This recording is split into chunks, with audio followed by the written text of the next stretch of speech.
Hello everyone, welcome to today's video. I'm going to be sharing about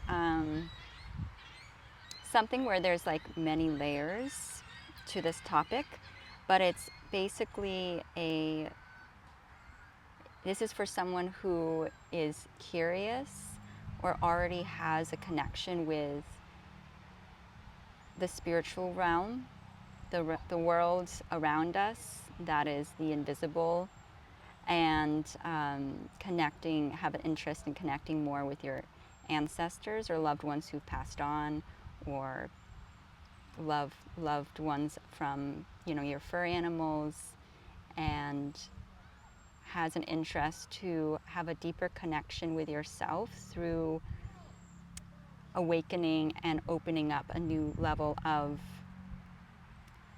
communication with that world that is just a glimmer. It's right here, but like a glimmer away. And this is something that I've, over the years, had an interest in, developed, worked through fears and blocks, and this past few months, a new level of like communication and peace with how closely connected I am with that spirit world. There's just like a new level that's unlocked. So I have some new things to share, and all of it is from my own experience, my own way of connecting. And so some of this may work for you, some may not. And the biggest thing is to notice what you're most inspired by, and then to go on your own self-exploration. And like, you uniquely will have your own way of connecting with this world. And for me, anytime that I feel alone or I feel lost, it really has been an anchor point to come back to loving myself from within. And it's like a self-care practice for me to have this quiet time with the way I can use my extra senses, my extra terrestrial senses, to connect with the very quiet and nuanced voices and knowings and messages that are constantly available for us to receive. It's just whether we are open and willing and interested to listen. And I think, so first I'll share a dream, and then I'm going to share about like a couple things that came up for me in my journey that you may navigate as well. And then I'll share more about like the way I communicate.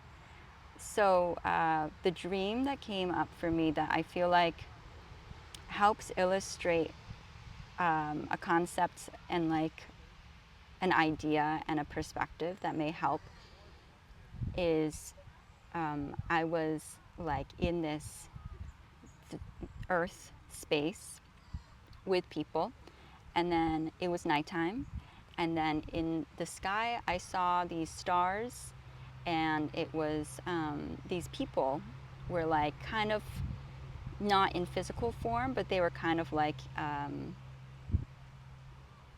in dust form, but creating an image of people kayaking, and like kayaking specifically. I don't know why kayaking, but they were like moving in the sky, in this night sky. They weren't necessarily part of the stars, but they were just like in the night sky. And then I was like, oh, that looks like fun. So to go to that side of things, like when you go on a ride, you have to get in line, and then you get buckled in, and then you have your ticket or whatever. So it was kind of like that setup where I wanted to go try out that kayaking in the sky with, and then got myself in this, like in line or whatever, and raised my hand, or I forget how it happened, but, and then I don't remember if I went up into the sky as well, but the concept of it is the part of the dream that is like for this share. that once you're up there, you can also then be like, oh, come back into this world. So there's this like interesting back and forth relationship with this spiritual realm that is non-physical, but our spirit can travel into. And in some ways this is literal with like our, passing, and some ways we can travel and experience it in while still anchored in our body and living. A lot of times that can happen through dreams, through just meditation, just simply through walking and being in a very relaxed, open state and willing to believe in what it is that you're feeling. You can dance between these two worlds. And if we also detach ourselves from the emotional, the earthly experience of loss, and really zoom out, like if you think of our life as without any emotional investment, without any significance, and just see it as an experience in this construct of time. But what if it's actually just like a glimmer, and it's this back and forth experience coming into earth form and then going into the spirit realm, coming into earth form and then like moving back and forth. And that one's a little bit tougher to bring up because I am talking about like whether we are in our earth body or not. But I'll move on back to the example where we are anchored in our earth body and connecting with that spiritual realm even at the same time. So some things that people may find they come across when they start to connect more with this like unseen realm are fear, because it's not as visible, and there's a lot of other things you can connect with that maybe aren't great for you. Being too open can also open you to things that are there to distract or distort your perspective, confuse you, bring you into a state of imbalance. The whole point of all of this is to bring you into a state of balance and to help with your journey, your relationships, and to strengthen and widen and expand your capacity for love and healing. And it also helps a lot with grief, being able to have the comfort of loved ones or ancestors that you're connecting with that you've never met in this other world. Also, you can connect with things like fairies and dragons and things that maybe had a physical form at one time, but now they're more in form of spirit, in a spirit form. And even animals that used to exist that no longer exist, things like this. So some of the fears that may come up is whether you're safe and whether you are going to cause harm to yourself or to others, or you're going to scare others, different things like that. And the best thing to do is to practice being really strong in your inner compass and knowing that you are always safe.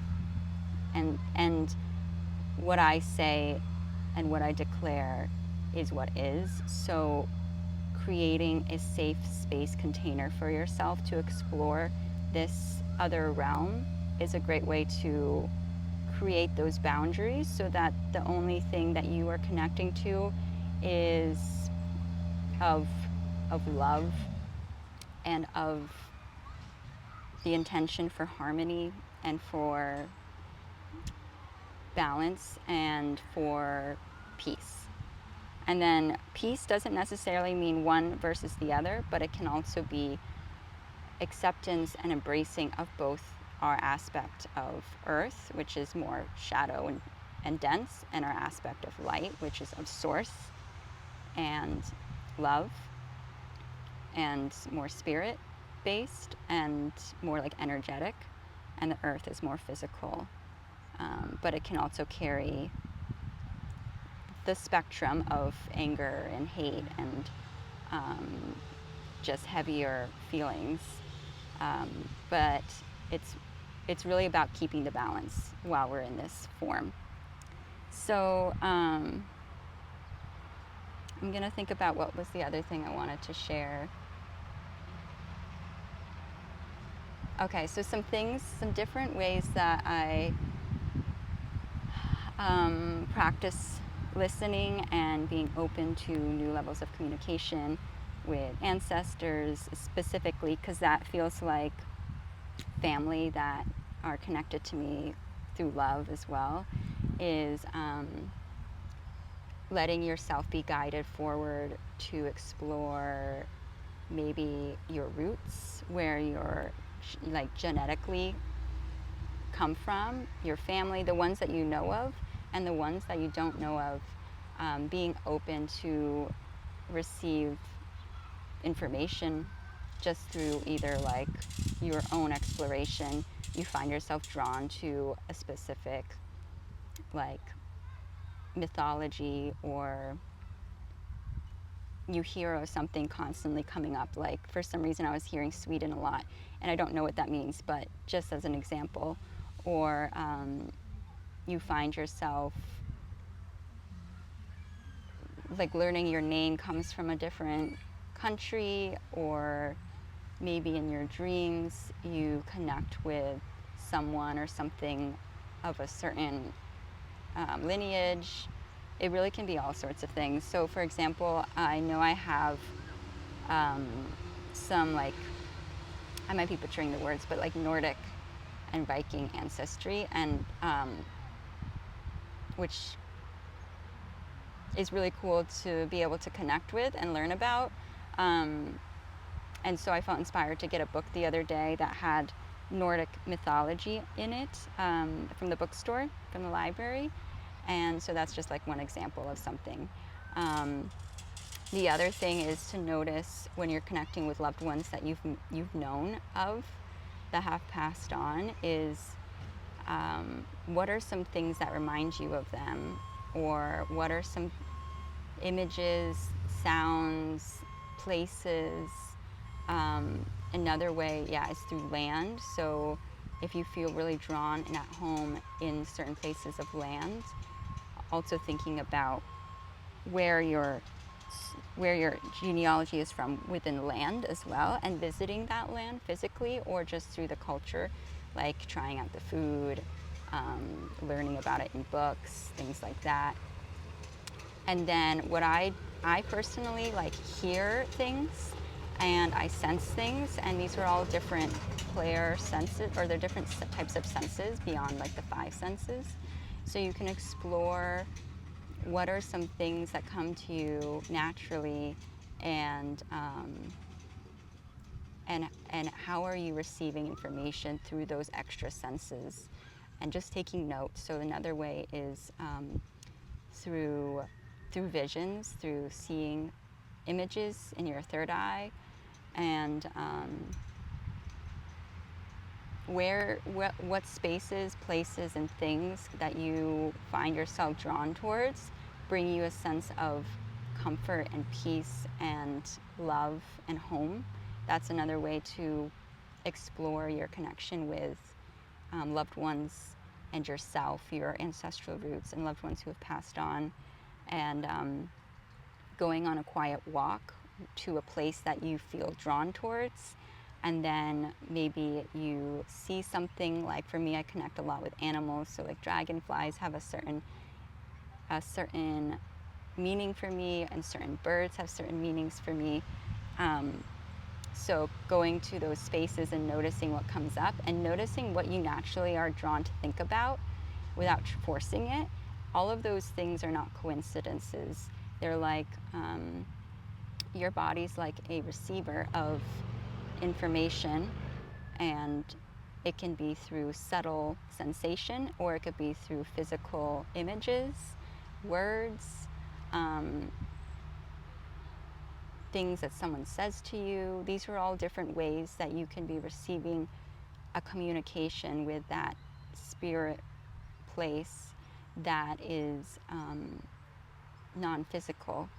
And there are, like, specifically your team of loved ones, and maybe if you resonate with spirit guides, or animals as guides, that are there to guide you and to be there to, like, cheer you on and reinforce the path that is of more openness, and it's more expansive, and it's one that is going to be of your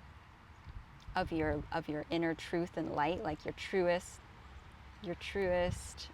path, your truest choice forward, that is the most genuine and tapped into, like, your heart space.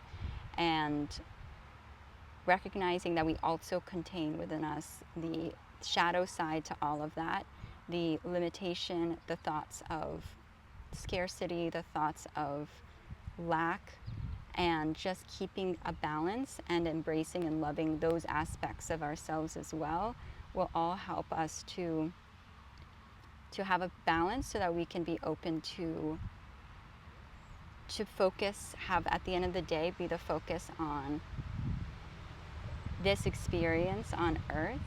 And if we're here with specific curiosities and intentions as a soul, to fulfill those. And it's not always going to be in doing the action, but sometimes it's literally in the journey of coming back home and being in a state of peace with who we are, and the personality and the character that we are exploring this earth through, and knowing that every unique quality of yours is there to be a gift for others, and for how we can create this world into, it's like a canvas that's constantly shifting based on your focus and your subconscious beliefs and your intentions and your actions to follow through and embody those intentions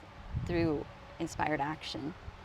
And for me, I get a lot of value and fulfillment from connecting with nature, feeling that tree on my back and, like, the energy of it rooting me in, but also being open in my heart, and knowing where to place my focus, noticing when I'm out of balance, so that I can, like, do the things that I want to express myself through, like videos on YouTube, or making artworks for others or for myself, or writing.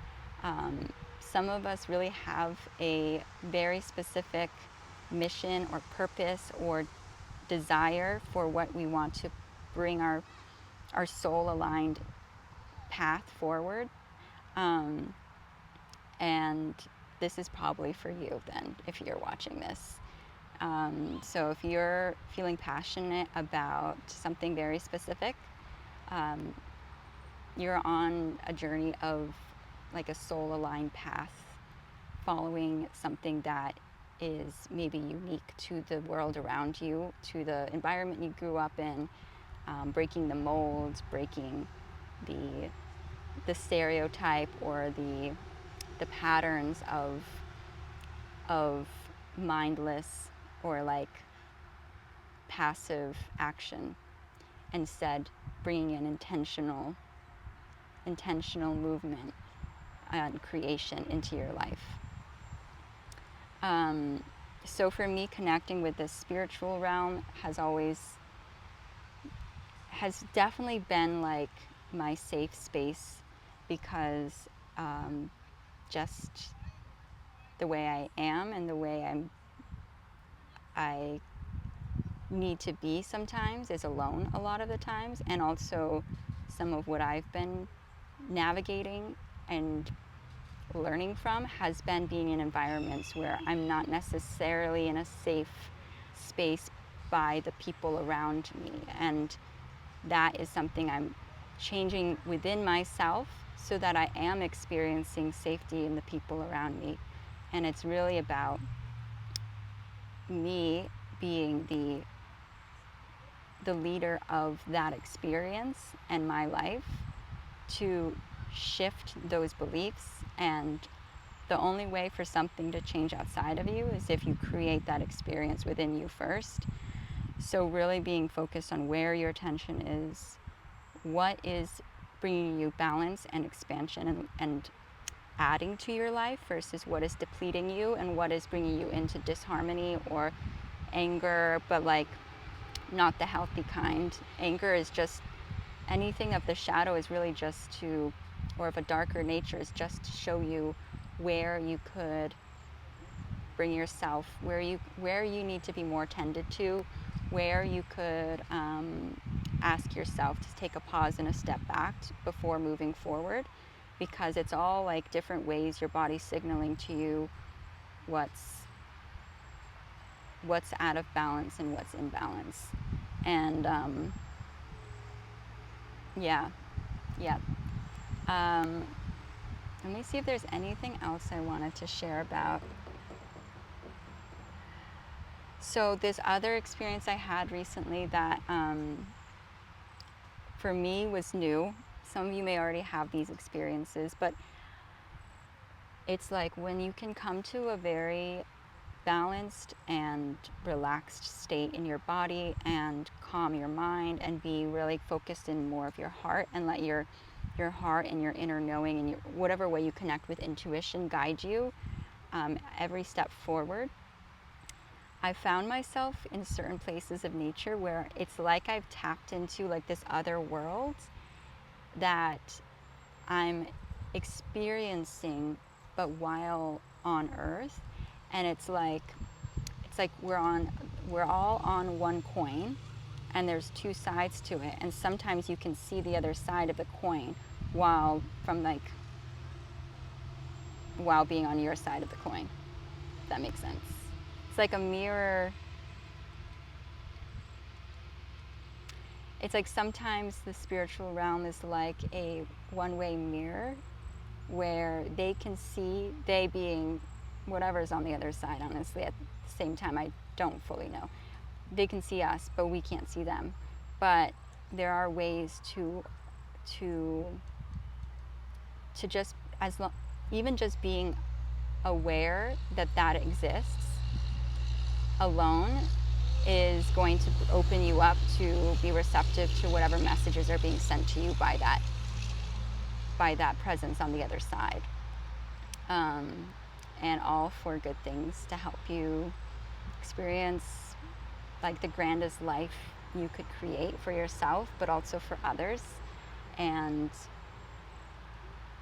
the challenges we're experiencing and the questions we're being presented and the ways we're being asked to love and embrace our capacity to be the sovereign creator of our world collectively, and what it is in your nature to do and to bring into this world, but also confronting the parts of ourselves that we're born into that maybe don't cultivate love and unity and place for all beings, not just the humans, but also the earth itself, the animals and the insects and every single aspect of the earth that exists beyond humans. As guests of this place, what is a way we can be in harmony with the ecosystem here and in harmony with each other, and embracing creating space for all people to coexist and live together more abundantly, thriving, every single one of us. So I'll end that there, and if you're interested to continue tuning into these types of videos, or I also share like workshops on things like making floral arrangements, you can subscribe. And then also on my channel, you'll find there's a Substack page where this is also being posted. You may be watching this through Substack. And if you have any comments, I'm constantly learning and evolving my perspective as well. So if there's something I shared that you would love to share back, a reflection for me to learn, please do. But also, it's also a good thing to notice where maybe some things, if you were triggered by that I said, sit with it first, and like, is there something there that you are actually a reflection of yourself that you have yet to love and embrace? Because I'm just coming here to share my experience, what I know, and how I've been helping myself live a more thriving life, so that I'm not just, I feel like the more I can bring a healthy, loving place into my world, the more I can do that for others, just by doing it for myself first.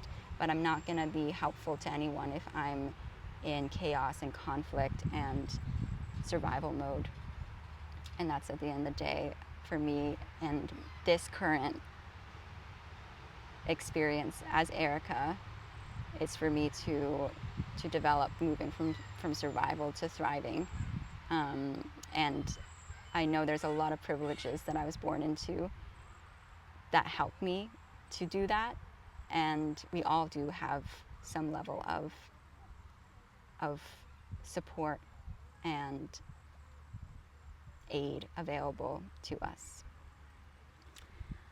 All right, so I'm going to sign off there.